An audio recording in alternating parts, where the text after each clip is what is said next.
Olá turma, sejam todos muito bem-vindos a mais uma videoaula, onde nós trataremos sobre a ginástica de condicionamento físico, a partir de conceitos extremamente importantes para a compreensão dos seus objetivos e benefícios.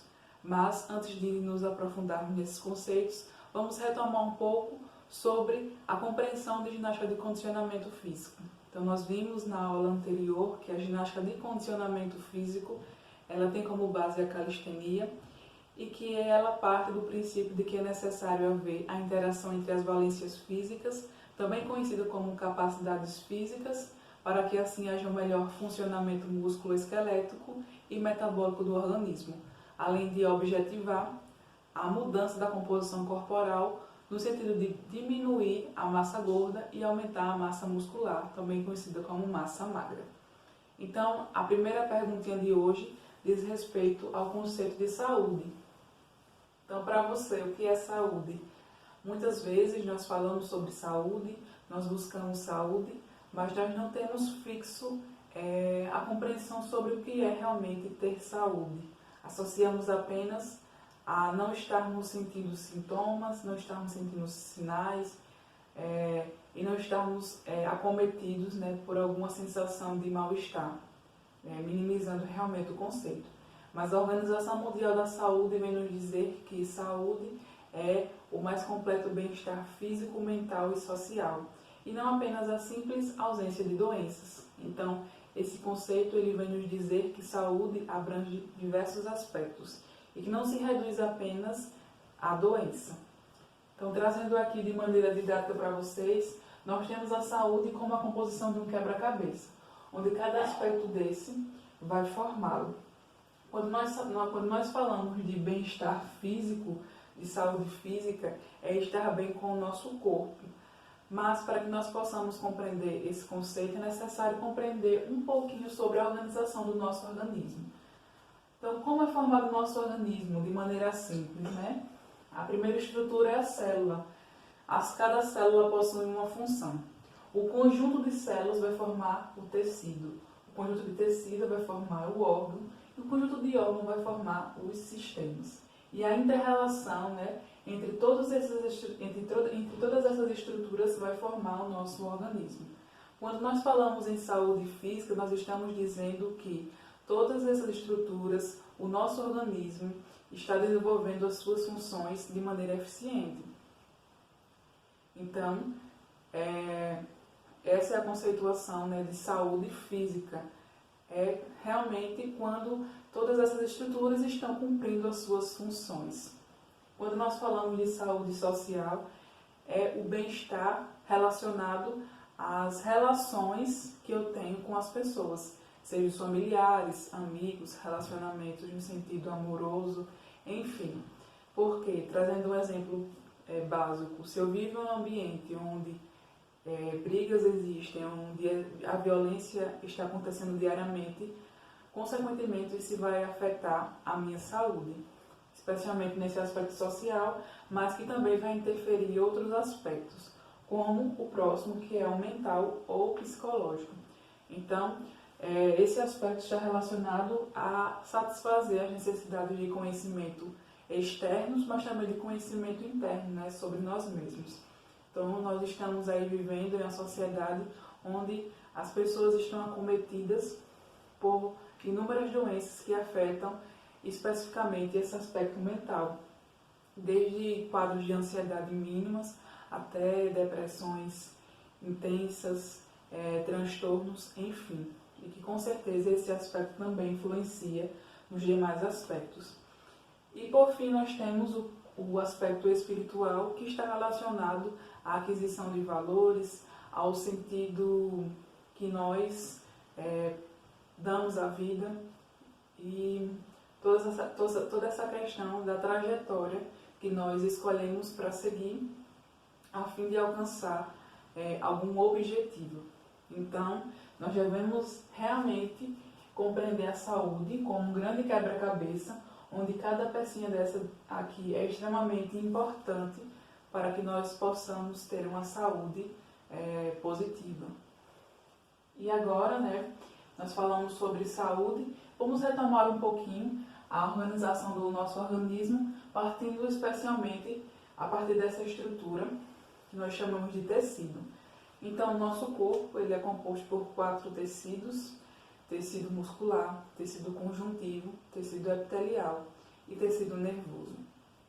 Conhecendo minimamente a função de cada um, nós temos que o tecido conjuntivo é o tecido formado pelos ossos, pelo tendão e pelo tecido adiposo.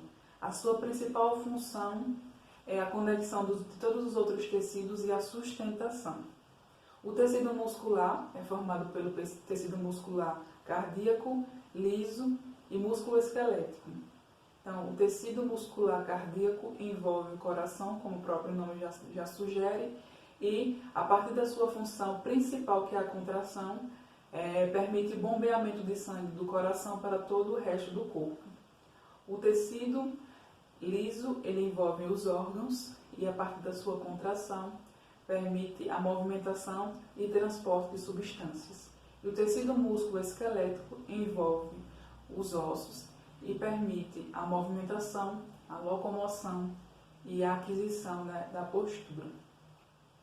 Além disso, o tecido muscular também tem como função permitir de 70% a 80% o aquecimento, a temperatura do nosso corpo. Quando nós falamos de tecido epitelial, nós estamos falando de camadas justapostas de células que recobrem superfícies e que têm como principal função a proteção, a secreção e a excreção. E por fim nós temos o tecido nervoso, onde sua principal função é a recepção de estímulos, o processamento e a transmissão de informação. Bom, por que eu falei tudo isso? Porque nós devemos compreender todo esse conjunto de tecidos como se fosse um carro, certo? De que maneira? Cada tecido desse, ele realiza uma função. Se um desses tecidos começar a ter alguma disfunção, começar a falhar, todos os outros irão sentir. E, consequentemente, se eu não tratar desse tecido, o meu organismo não vai aguentar. Então, fazendo uma associação ao carro, que eu falei anteriormente, vamos imaginar que o motorista está dirigindo o carro e que um pneu ele estourou e ele continua a viagem. Então, isso vai fazer com que todos os outros pneus fiquem sobrecarregados. E se esse motorista ele não trocar esse pneu, consequentemente, ele não vai conseguir chegar ao seu destino final. Então, é necessário que todos os nossos sistemas estejam trabalhando bem, estejam cumprindo as suas funções, para que assim nosso organismo ele se desenvolva bem e ele cumpra e realize as funções que são necessárias. Quando acontece alguma disfunção em algum sistema desse, afeta outro mecanismo que existe no nosso organismo, que é a homeostase. Então, a homeostase ela é compreendida como uma tendência em resistir a mudanças a fim de manter um ambiente interno estável. Então, quando começa a acontecer algum distúrbio nesses tecidos, a homeostase também ela vai sofrendo com isso. E aí começam a aparecer as doenças, E aí, mais uma perguntinha para nós. O que é doença? A doença, ela vem do latim, que significa dolentia, e tem como significado dor, padecimento, também conhecida como manifestação patológica, mas trazendo um conceito mais amplo, nós temos que doença é o distúrbio das funções dos órgãos, da psique ou das estruturas do organismo. Então, nós percebemos que doença também está diretamente associada com os aspectos que interferem lá na saúde. Então, quando há alguma disfunção em alguns daqueles aspectos, esses aspectos aqui, físico, social, mental e espiritual, isso vai implicar diretamente na aquisição de alguma doença. E essas doenças elas acabam nos gerando algumas privações. Então, trazendo um exemplo que nós estamos vivendo na nossa sociedade atualmente, do coronavírus, as pessoas que estão acometidas pelo coronavírus, elas estão privadas Algumas estão privadas pelos sintomas de ter uma respiração eficiente e de até necessitar de alguns aparelhos, como é o caso dos respiradores, para que assim consiga respirar. Então aí existe uma privação da respiração eficiente. Também no aspecto social, essas pessoas estão privadas de ter o contato com outras pessoas, de relacionar-se com outras pessoas, para que assim não haja, né, a proliferação do vírus. Então são exemplos de privações que nós podemos sofrer. Mas é claro que as privações elas vão diferenciar a partir também da especificidade de cada doença. E também é importante compreendermos o que é qualidade de vida, né? Já que um dos objetivos da ginástica de condicionamento físico é propiciar uma melhor qualidade de vida. Quando nós falamos de qualidade de vida, vem à nossa mente autoestima, bem-estar pessoal, mas a Organização Mundial da Saúde vem nos dizer que qualidade de vida está relacionada à percepção que o indivíduo tem sobre si, né, a parte dos costumes, da cultura, dos valores, a parte dos objetivos de vida, das suas preocupações, enfim, de todo um contexto. E que os fatores que influenciam a qualidade de vida são inúmeros. Dentre eles, nós temos a relação que nós temos no trabalho, na educação. A própria saúde interfere diretamente na qualidade de vida. O ambiente, porque, levando em consideração, se vivemos num ambiente em que não há saneamento básico, em que vivemos num ambiente que o esgoto passa a céu aberto, onde não tem água filtrada, ou que também não temos condições de comprar alimentos que possam suprir nossas necessidades, isso vai interferir diretamente na qualidade de vida. Além disso, também levam-se em consideração fatores como os relacionamentos familiares, com os amigos, amorosos e também questões relacionadas ao lazer. Então, todos esses fatores influenciam para a aquisição de uma boa qualidade de vida. E nós não poderíamos também tratar nessa aula dos benefícios que a prática de exercício físico, que a prática de ginástica de condicionamento físico de maneira mais específica, propicia naqueles que têm a oportunidade de exercê-la. Então aqui eu trouxe para você, né, a imagem de alguns órgãos. Então, por exemplo, no cérebro, a prática, da ginástica, ela possibilita a liberação de substâncias como a endorfina, que geram, sensações de prazer, de bem-estar, além de auxiliar no melhor funcionamento do sistema nervoso central e diminuir os riscos de depressão, de ansiedade, de transtornos, enfim. Nos pulmões, essa prática ela aumenta a rede de pequenos vasos.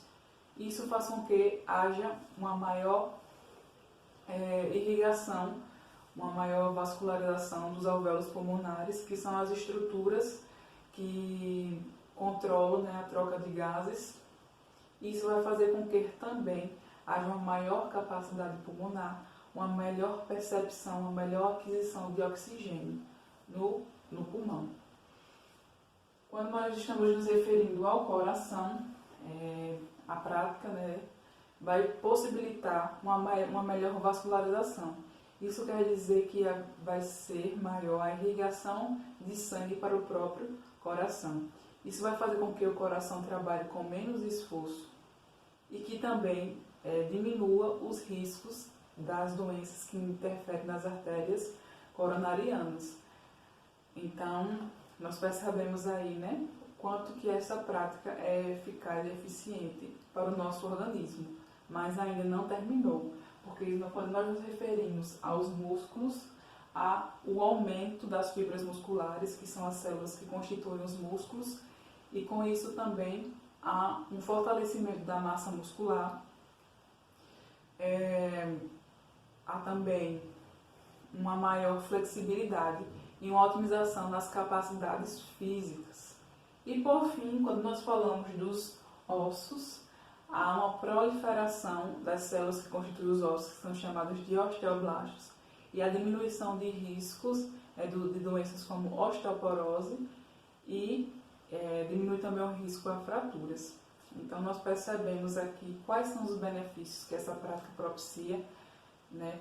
E como é importante que nós, né, possamos adquirir um hábito de buscar sempre algum tipo de prática, para que assim nós tenhamos benefícios para o nosso organismo e esses benefícios permitam que as nossas estruturas tenham um bom funcionamento.